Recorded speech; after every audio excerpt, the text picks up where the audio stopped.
jam wale mon bandiraɓe tedduɓe yeɓiyankoɓe Ayaw Pindi TV min calmini on ɗo mbawɗon wonde dunde Baba Adama nde kala min bismi mon kelle gadane roɓinde jande alkamisa nogasi jeegom lewru septembre 2024 bisimilla mon kelle gadane roɓindo jayndeji puɗɗortoɗen koye jayde le quotidien ɓe garti koye ATL Alliance pour la transparence des élections o saha e ɓenayi darde beele tigui wawde ha joni riwtude ɗin sumgoji subaɓe dental kamɓe ATL caggal nde ɓe mbaɗi déposé toon to cour mo suprême wondude e conseil constitutionnel et conseil de la CEDEAO beele tigui dirtinde ko yetno e ɗiɗon élection ji législative ñande sappo e jeeɗiɗi lewru novembre 2024 le quotidien arti hen en ƴeewoyto jayde source a ɓe garti koye kamɓe ɓen ɓe ganduɗa ko hujjikinantoɓe Lat Diop avocat ji makko ne wayno garti hollidde metti mumen e ɗen caɗele ɗe ganduɗa to banggue wonande laamu ngu hormaki foddeji kam e hakkeji kanko Lat Diop on garde à vue mo ganduɗa ko baɗɗo expiré kono ɓe garti e kuccodiral ngal lataki wadde hakkude mo ganduɗa ko ancien directeur général mo ONAS kam e on mo ganduɗa ko gardinoɗo 1xBet lataki wadde ideɓe on garde à vue gasɗo kono ha joni ɓe no gaccitani kanko Lat Diop kono ɓe garti e Ibrahim Seck mo Forum Civil holliti alay saago laamu ngu wawa ƴewtade ɗeɗo caɗele ɗe ganduɗa ne wayno ɗeɗo eɓɓore to banggue reddition des comptes ko ɓuuri labde ko elle ko règlement de compte ɓe garti e Cheikh Oumar Anne mo ganduɗa holliti laamu ngu wawa hadde ɗum hay lawol gotol yaltude leydi ndi kono ɓe garti omo ganduɗa ko Hadim Ba mo Loc Afrique o saaha kañum e omo ganduɗa ko directeur général mo Coris Bank pawamo juuɗe ɗum noon ko caggal nde ɓe dewira ko yetno e mbiyen 60 milliards caɓanɗe jeegom milliards tawi ɗum ɗo noon fati koye fraude douanière jayde source a arti hen jayde direct news ɓe garti koye hoorejo leydi ndi Bassirou Diomaye Faye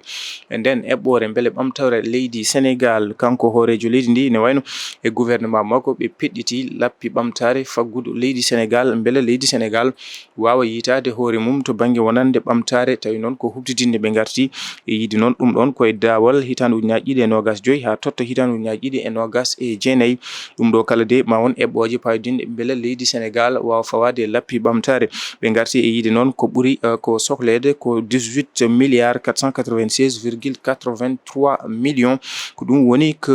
fawete e nden eɓɓore nde ganduɗa ma leydi Sénégal yito hoore mum to banggue wonande ɓamtare kono ɓe garti e on croissance mo ganduɗa ana fada ɗo e 2029 jayde direct news arti hen jayde li quotidien ɓe garti koye ATL Alliance pour la transparence des élections de wayno ɓe mbaɗi attaqué on décret mo kanko hoorejo leydi ndi son excellence Bassirou Diomaye Diakhar Faye hanki o ɓe mbaɗi saisir conseil constitutionnel wonude e cour suprême kam e cour de la CEDEAO beele artude e ɗiɗo sumgoji ɗi ganduɗa ko tijjaɗi kono ɓe garti wonande kanko hoorejo leydi ndi o waɗi violé loi to banggue wonande corps électoral o ɓe garti o saaha yidde mabɓe kamɓe ATL ko beele laamu ngu wawa dirtinde ɗin sumgoji li quotidien arti ha joni o saaha ne wayno to banggue e jokkodiral hakkude Thierno Alassane Sall kam e Abdoul Mbaye mennoɗo wonde mawɗo jagorɗo leydi Sénégal kamɓene e coalition mabɓe moɓe mbaɗi lancé Sénégal kesse Mamboy Diaw tawtoyi Pastef e yiide jayde li quotidien jayde Besbi le jour ɓe garti koye on campagne wonande to banggue sumgoji subaɓe dental élection législative ɓe garti eɗen koppareje wonande tuma campagne o so yoni ɓen ɓe ganduɗa ko kamɓe goni kam ɓe ganduɗa kañum ɓe goni ƴamoɓe to banggue wonande ko yetno e wonande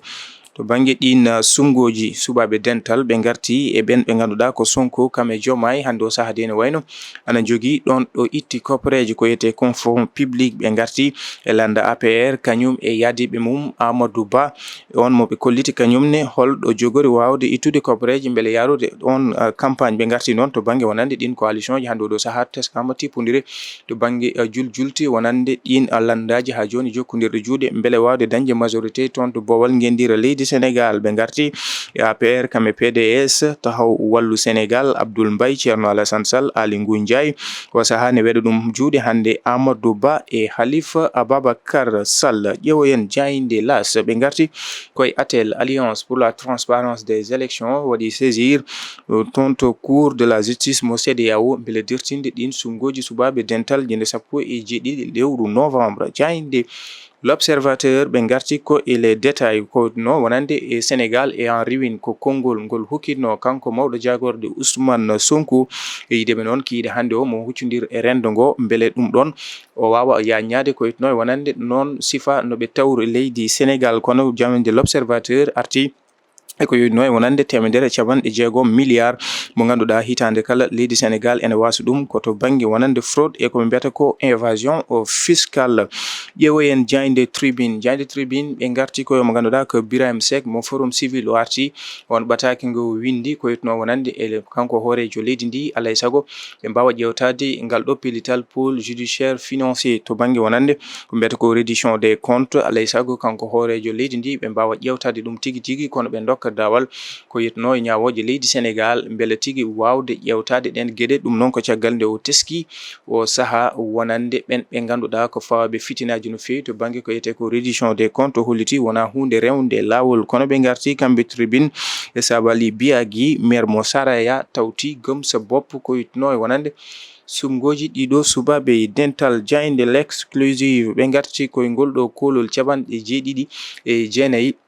hol ganduɗa ko toon to Nations Unies ko yitno e wonande ko mbiyata ko assemblée générale des Nations Unies toon to dowlaji dentuɗi Amérique kanko hoorejo leydi ndi Bassirou Diomaye Diakhar Faye warti hokkidde konngoli ko yitno e ɓamtare Afrique kono kareli baɗoji teskaɗi o saaha e aduna o to banggue changement climatique ɓamtare wonande dunde Afrique hay ko nandi hen kanko Bassirou Diomaye Faye o ɓuuri artude oɗo guerre Palestine kam e Israël. En ƴeewoy to Jayde Les Échos ɓe garti koyon perquisition mo ganduɗa ɓe mbaɗi ɗum toon to galle Lat Diop caggal on perquisition ƴewde wonande ko toon to galle Lat Diop ɓe kolliti hayso tawi ɗum laatima ala ko ɓe tawi toon kono ɓen ɓe ganduɗa ko avocat ji makko kolliti wonande détention Lat Diop ko ɗum ɗo noon ko détention arbitraire wona hunde rewnde lawol ɓe kolliti yiide kamɓe hujjukinantoɓe hande oɗo saaha ni elle wonande kanko Lat Diop mo waɗe déféré toon to parquet financier ɓe garti kamɓe Les Échos e Birahim Seck mo ganduɗa holliti alay saago laamu ngu wawa ƴewtade nde ɗe eɓɓore to banggue reddition des comptes oɗo saaha ne wayno wona hunde moƴƴere Jayde Les Échos arti hen. bandiraɓe tedduɓe yeɓiyankoɓe a Yawo Pindi TV ko ɗum woni ko min ɗoɓinɗomon e kelle gaɗane roɓinde Jayde je subaka hande o min dokka on aadi aljuma janggo so hawre welede Allah ɗo e nden yo jaam jogo min jogo mon on jarama.